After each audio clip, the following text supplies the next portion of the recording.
अस्सलामुअलैकुम दोस्तों, सहाफ़ी टीवी के साथ मैं हूं इकरा हुसैन। दोस्तों, आज की इस वीडियो में मैं आपको मैकडॉनल्ड्स के फ्राइज़ के बारे में बताऊंगी कि ये कैसे बनते हैं। तो चलिए वीडियो स्टार्ट करते हैं। वीडियो की तरफ आगे बढ़ने से पहले अगर आपको ये वीडियो अच्छी लगे तो प्लीज़ लाइक एंड शेयर लाजमी कीजिएगा और हमारे चैनल को भी सब्सक्राइब करें ताकि हर न्यू वीडियो की नोटिफिकेशन आपको मिलती रहे। मैकडॉनल्ड्स एक बहुत ही बड़ा ब्रांड है जिसका फूड हर कोई पसंद करता है। अगर इसके फ्राइज़ की बात की जाए तो ये हर किसी के फेवरेट होते हैं, लेकिन इन फ्राइज़ को कैसे बनाया जाता है ये सुनकर आप हैरान रह जाएंगे।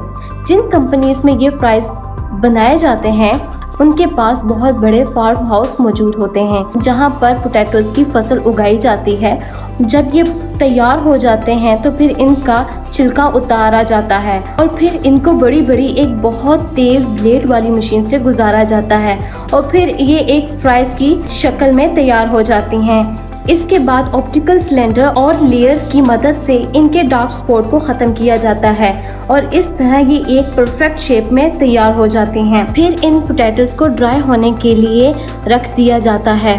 इसी दौरान स्पेशलिस्ट इनकी क्वालिटी को भी चेक कर लेते हैं और फिर इनको पैक करके रेस्टोरेंट में भेज दिया जाता है। अगर वीडियो अच्छी लगी हो तो प्लीज़ लाइक एंड शेयर लाजमी कीजिएगा।